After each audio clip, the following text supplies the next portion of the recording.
De esa manera hemos generado nuestra tarea, que se ve. Siempre acuérdense que lo que añadimos está al final.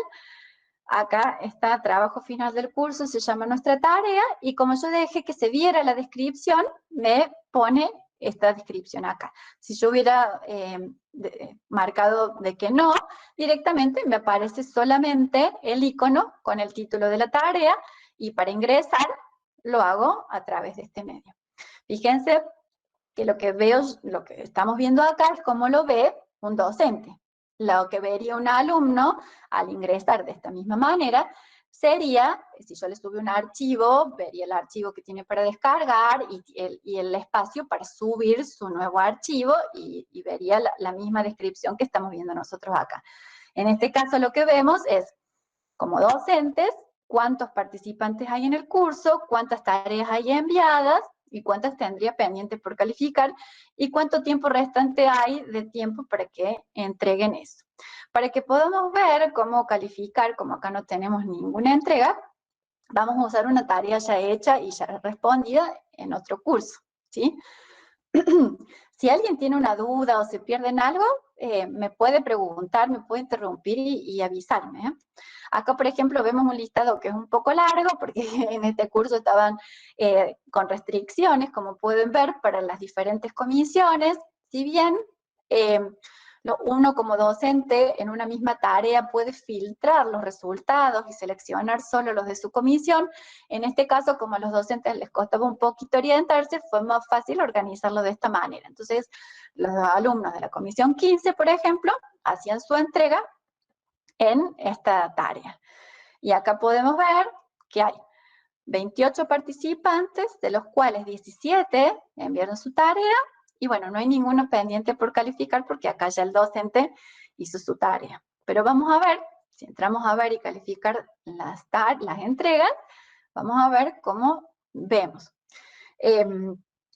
Igual que como veíamos los resultados del cuestionario, por ejemplo, podemos ver siempre el nombre de los estudiantes, sus datos, y acá podemos ver, por ejemplo, el primer estudiante es uno de los que no entregó tarea y nos lo indica con rojo, ¿sí?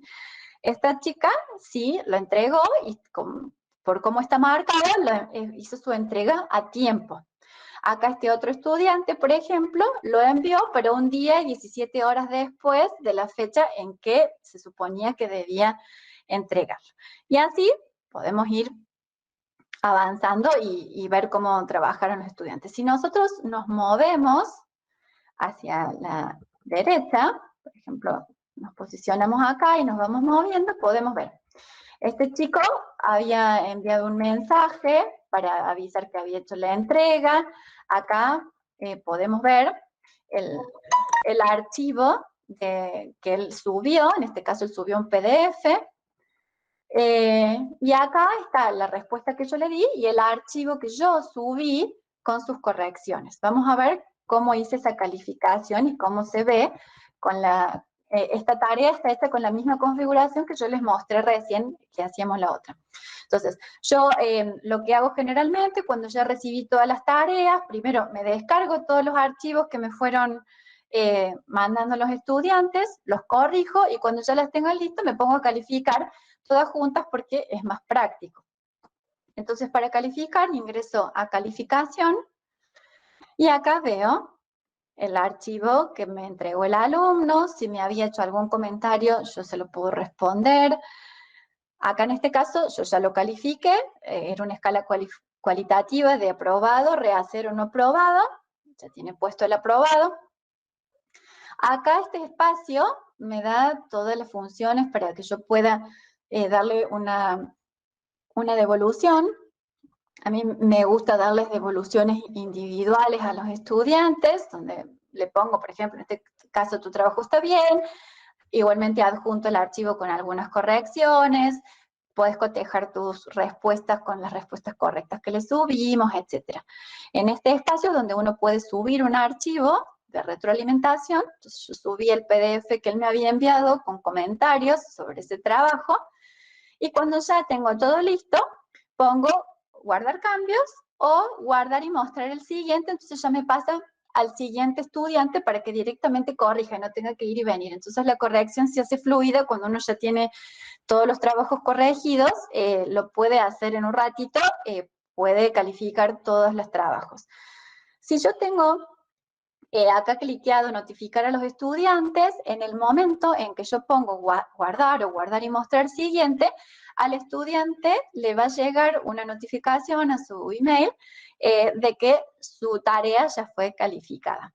Entonces puede ir al aula virtual y ver lo que yo le he subido. Y acá, por ejemplo, si yo les daba un solo intento, acá me indica qué número de intento es el que hizo este estudiante, y si yo los había habilitado para un solo intento y le pongo, por ejemplo, rehacer, porque su trabajo necesitaba mejorar, acá puedo permitirle un segundo intento y ya lo dejo listo y configurado de esa manera. ¿Sí? Entonces es bastante sencillo. Si yo, por ejemplo, ahora quiero volver y que no notifique nada a los estudiantes, en lugar de guardar esto, directamente me vuelvo, por ejemplo, al curso en donde estaba y listo. Y me salgo de las calificaciones, ¿sí? El otro recurso del que yo les hablaba era el de las preguntas de tipo ensayo, ¿sí? ¿Vamos bien hasta ahora? ¿Está claro eso? ¿Fui muy rápido? Seguramente muchos ya conocían este recurso bastante bien. De todas maneras, el que quiera puede hacer preguntas y si no, mañana, como siempre, vamos a tener una tutoría sobre esta temática para los que quieran hacer consultas puntuales, ¿sí? Si hasta ahora todo bien, tranquila nomás. Bueno, bárbaro. Entonces, lo próximo que les quería contar era la de las preguntas de tipo ensayo. Las preguntas estas están dentro de las preguntas de los cuestionarios. Entonces, como cualquier otra de esas preguntas, las generamos en nuestro banco de preguntas. Que si se acuerdan, bueno, nosotros tenemos habilitado acá nuestro menú para ir más rápido, pero si no, para quien no lo tiene, íbamos desde acá, aún más, y acá al final tenemos las preguntas y crear una nueva pregunta, ¿sí? Vamos a crear una nueva pregunta y dentro de todos estos tipos de preguntas que podemos elegir, la que yo les estoy hablando es esta que se llama ensayo. Ponemos agregar. Acá recuerden que están las categorías, que es bastante importante mantener el orden dentro de nuestro banco de preguntas. Si yo no selecciono ninguna y voy directo a crear una pregunta, me va a llevar al grupo general de preguntas del curso. Pero si no, yo puedo abrir acá y elegir otra. Supongamos que yo podría generar dentro de la primera evaluación de suficiencia, que en ese cuestionario se incluyera, además de las preguntas de opciones múltiples, dentro de las preguntas comunes para los agrupamientos, que se genere una pregunta de desarrollo, ¿sí? Esta pregunta va a estar incluida dentro de ese cuestionario y va a seguir el comportamiento de la configuración general que tenga ese cuestionario. Acá le pongo el nombre, le puedo poner pregunta 5 o pregunta de texto o lo que sea, por ejemplo, si es una pregunta a partir de un texto. Acá yo podría poner el enunciado de la pregunta, en el cual puedo incluir una imagen o un video o un breve texto que yo espero que los estudiantes analicen. Ya les voy a mostrar un ejemplo de una pregunta. La puntuación por defecto siempre es 1. Yo puedo acá ya establecer, si tengo claro cuál va a ser el puntaje de mi pregunta dentro del cuestionario, o en el caso de que fuera una pregunta individual, porque puedo hacer un cuestionario con una pregunta si quiero. Y si no, lo dejo así porque recuerden que en los cuestionarios siempre podemos editar ya dentro del cuestionario, cuando tenemos toda nuestra lista de preguntas, podemos editar ahí el puntaje de cada una. Y a veces lo modificamos en función de que nos dé un número redondo o que todas sumen 100 para que sea más fácil la calificación o lo que sea.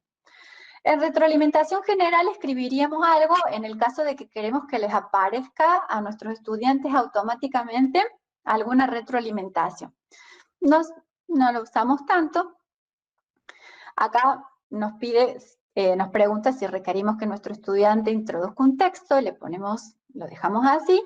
Podemos elegir cuán largo esperamos que sea ese texto y podemos poner acá, elegir si queremos que sea de 5 líneas hasta 40 líneas, si vamos a permitir archivos adjuntos o no. En general, esta pregunta, si la dejamos así, es una pregunta que, a diferencia de como vimos en la tarea, es más una pregunta para que el estudiante responda como en un texto en línea. De manera que, por ejemplo, si lo está haciendo con dentro de un cuestionario, lo puede estar respondiendo hasta de su celular y no se hace algo complicado, simplemente introduce un texto en una ventanita que le va a aparecer y es de entrega muy rápida, ¿sí? No estamos requiriendo ni que descargue ni que cargue nada, sino simplemente que incluya un texto en un espacio. Entonces, en general, pero bueno, si uno quisiera, le puede admitir que suba un archivo. Esta parte está buena, que es información para el evaluador, porque si, por ejemplo, varios docentes van a estar corrigiendo la misma pregunta, que es una pregunta de desarrollo, donde por ahí puede haber diferentes versiones, no hay, en esas preguntas, en general, no hay una respuesta correcta sola, pero sí hay orientaciones, ¿sí? Y entonces uno puede dejar escrito acá un párrafo modelo de una respuesta, por ejemplo, para un estudiante que no la respondió bien o para uno que la respondió de manera incompleta, entonces todos los docentes podrían estar respondiendo lo mismo. Ya les voy a mostrar ahora entonces un ejemplo de una pregunta de ese tipo, ¿sí? Ahora esta la voy a cancelar, pero si yo la quisiera guardar, la dejo guardada esa pregunta. Entonces vuelvo a otro curso y vamos a un ejemplo de acá de una ejercitación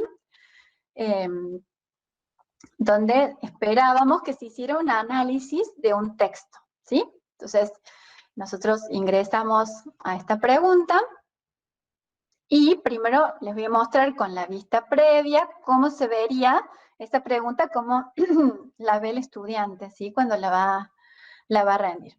Entonces acá, esta pregunta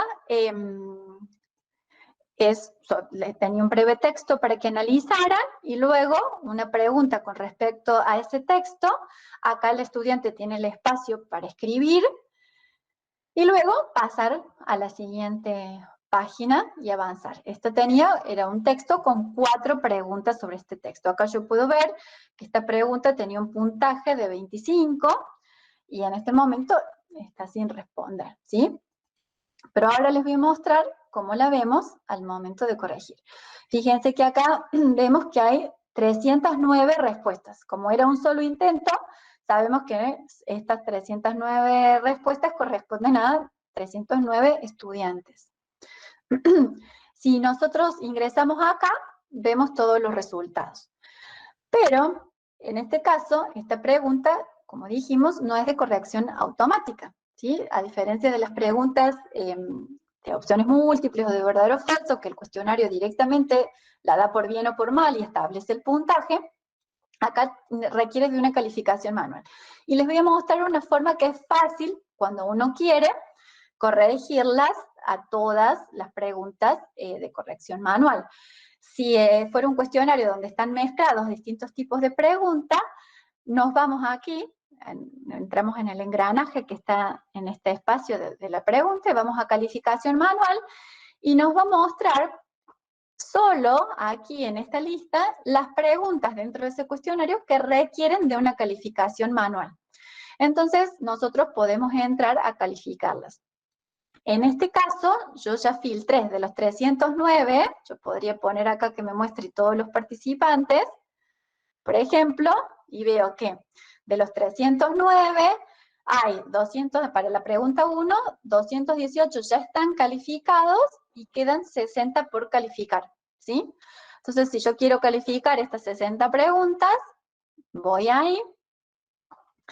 Acá puedo elegir si quiero si está bien que haya seleccionado los 60 que faltan por calificar, cuántas preguntas por página quiero ver ahora y cómo quiero que me los ordene. Puede ser aleatoriamente, puede ser por el nombre o el apellido del estudiante. Esta cantidad de preguntas por página, si bien uno podría poner el total de preguntas, está bueno que no sean tantas porque a medida que yo corrijo, ya les voy a mostrar, pero cuando yo corrijo esas 5 preguntas, puedo guardar y pasar a la página siguiente. Si yo tengo muchas preguntas corrigiendo al mismo tiempo y en algún momento se me corta la conexión o me voy un ratito y vuelvo y perdí se me fue de la sesión, por ejemplo, se me cerró la sesión, pierdo todo lo que ya había hecho. En cambio, cuando voy avanzando de a pocas preguntas, me voy asegurando que esos resultados van quedando.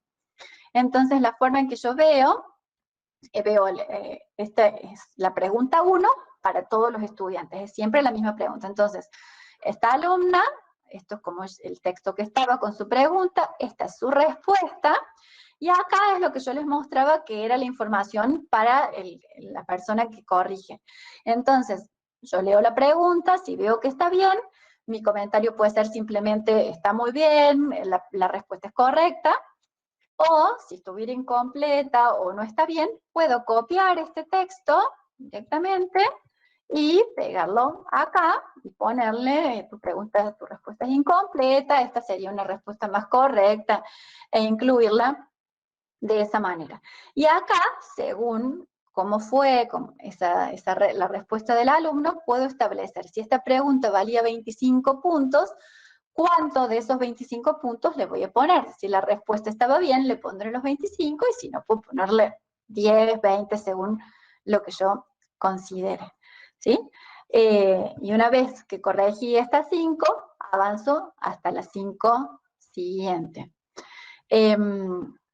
Si yo me vuelvo hacia atrás, acá, por ejemplo, puedo filtrar, como siempre hacemos, y yo puedo ir a ver los de mi comisión, y les muestro cómo están ya corregidos. En este caso ya están corregidos, sin embargo, uno puede actualizar esas calificaciones. Si crees que cometiste un error o tenés que revisar una corrección, lo podés hacer y modificar. Entonces yo puedo ir a ver las correcciones que ya realicé. En este caso, que son 12 alumnos, puedo elegir ver a los 12, puedo pedir que me los ordene por apellido, cambio las opciones, y ahora veo a mis 12 estudiantes ordenados alfabéticamente. Este chico, por ejemplo, no había respondido esta pregunta, entonces la puntuación fue 0. Le puse la respuesta que debía haber puesto, una respuesta correcta, y 0.